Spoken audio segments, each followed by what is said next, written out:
আমি জীবনে দেখেছি, শুনেন। ধরেন আমি নির্বাচিত হইলাম, নির্বাচিত হওয়ার পরে কিন্তু আমাদের অনেক সুবিধা আছে, আমাদের কিন্তু সুবিধা আছে। আমি বেতন পাবো, আমি প্রায় 1.5 লক্ষ টাকার মতো বেতন পাবো। যদি আল্লাহ নির্বাচিত করে আমার বেতন হবে কত?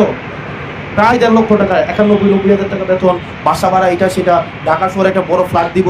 এগুলা কার কার কার টাকায়? জনগণের টাকায় না? এরপরে আরো সুবিধা দিবে।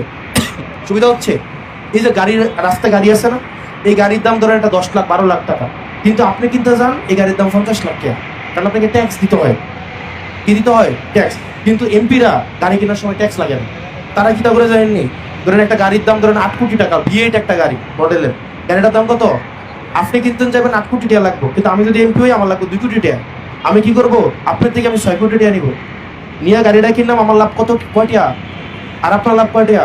2 কোটি। কারণ আপনি কিনতে গেলে লাগতো কত? আর কত বুঝেন না?